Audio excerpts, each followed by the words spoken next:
Friends, എല്ലാവർക്കും നമസ്കാരം. നമ്മളിന്ന് ചെയ്യാൻ പോകുന്നത് കരിയിലയും അതുപോലെ കിച്ചൺ വേസ്റ്റൊക്കെ ഉപയോഗിച്ചിട്ട് ഒട്ടും ചിലവില്ലാത്ത രീതിയിൽ വളരെ നല്ല ജൈവവളം നമുക്ക് വീട്ടിൽ തന്നെ വളരെ എളുപ്പത്തിൽ തയ്യാറാക്കിയെടുക്കാൻ പറ്റും. അപ്പോൾ അതിനെ പറ്റിയിട്ടുള്ളൊരു വീഡിയോ ആണ് ഞാനിന്ന് ചെയ്യുന്നത്. അതിന് വേണ്ടിയിട്ട് നമുക്ക് ആവശ്യമായിട്ടുള്ളത് ഉണങ്ങിയ കരിയിലയാണ്. ഇപ്പോൾ എല്ലാ വീടുകളിലും പറമ്പിലൊക്കെ കരിയില ഇഷ്ടം പോലെ ഉണ്ടാകുമല്ലോ. അപ്പോൾ നമ്മളിതൊക്കെ കത്തിച്ച് കളയാണ് പതിവ്. അപ്പോൾ ഇത് നമുക്ക് വളമാക്കി മാറ്റാൻ പറ്റും. പിന്നെ അതിനായിട്ട് വേണ്ടത് ചാണകത്തിൻ്റെ വെള്ളമാണ്. ഒരുപാട് ചാണകം എടുക്കേണ്ട ആവശ്യമൊന്നുമില്ല, കുറച്ച് മതി. അപ്പോൾ നമ്മളതിൽ കുറച്ചധികം വെള്ളം ഒഴിച്ചിട്ട് നന്നായിട്ട് കുതിരാനായിട്ട് വെക്കുക.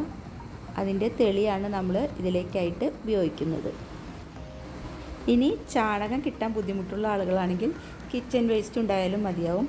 പക്ഷേ നമുക്ക് അത് കുറച്ച് സമയം എടുക്കും എന്ന് മാത്രം. നമ്മൾ വീട്ടിൽ ചായ ഉണ്ടാക്കുന്നതിൻ്റെ ചായപ്പിണ്ടി, മുട്ടത്തൊലി, പഴത്തൊലി, പച്ചക്കറിയുടെ വേസ്റ്റ്, അതുപോലെ ഉള്ളിത്തൊലി, ഇതൊക്കെ നല്ല വളമാണ്. ഇതൊക്കെ നമുക്കൊരു ഒഴിഞ്ഞ പാത്രത്തിൽ ഇട്ട് വയ്ക്കുകയാണെങ്കിൽ പാത്രം നിറയുമ്പോൾ നമുക്കിത് വളമുണ്ടാക്കാനായിട്ട് എടുക്കാവുന്നതാണ്. ഇത് തനിയെ ഇട്ട് കൊടുത്താലും നല്ല വളം തന്നെയാണ്. അപ്പോൾ ഞാൻ ഇതും എടുക്കുന്നുണ്ട്. പിന്നെ ചാണകത്തിൻ്റെ തെളിയും എടുക്കുന്നുണ്ട്. ഞാനിവിടെ ഒരു പഴയ വാഷിംഗ് മെഷീൻ്റെ ടാങ്കാണ് വളമുണ്ടാക്കാനായിട്ട് ഉപയോഗിക്കുന്നത്. നിങ്ങൾക്ക് പകരം പൊട്ടിയ ആവശ്യമില്ലാത്ത ടാങ്കോ അതല്ലെങ്കിൽ വല്ല പ്ലാസ്റ്റിക് പാത്രങ്ങളോ ബക്കറ്റോ എന്ത് വേണമെങ്കിലും എടുക്കാവുന്നതാണ്. നമ്മളിവിടെ ഈ ടാങ്കിൻ്റെ അടിഭാഗത്ത് കരിയില ഇട്ട് കൊടുക്കുകയാണ്. ഒരു 1/4 ഭാഗത്തോളം കരിയില ഇട്ടതിന് ശേഷം മുകളിലേക്ക് നമുക്ക് കിച്ചൺ വേസ്റ്റ് ഇട്ട് കൊടുക്കാം.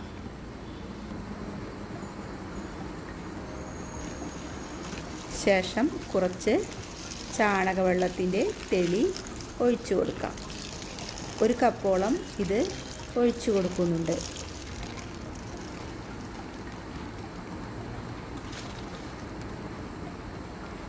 അതിൻ്റെ മുകളിലേക്ക് നമുക്ക് വീണ്ടും കരിയില നിറച്ചു കൊടുക്കാവുന്നതാണ്. ശേഷം വീണ്ടും ചാണകവെള്ളം ഒഴിച്ചു കൊടുക്കാം.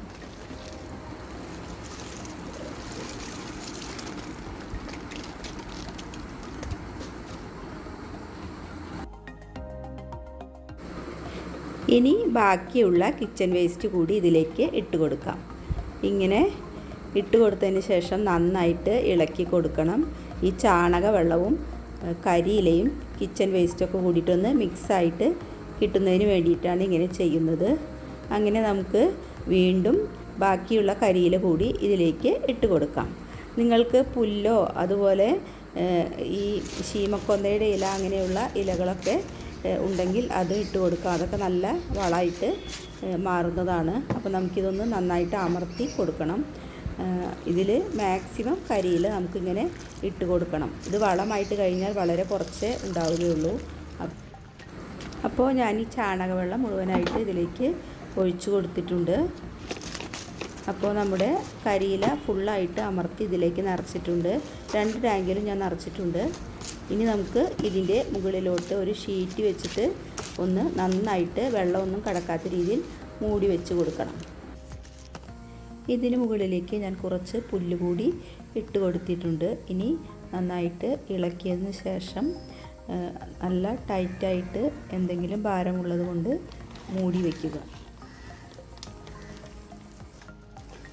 ഒരാഴ്ച കഴിഞ്ഞതിന് ശേഷം ഇതൊന്ന് തുറന്ന് നന്നായിട്ട് ഇളക്കി കൊടുക്കണം. ഇതെല്ലാം നന്നായിട്ട് മിക്സായി കിട്ടുന്നതിന് വേണ്ടിയിട്ടാണ് ഇങ്ങനെ ചെയ്യുന്നത്.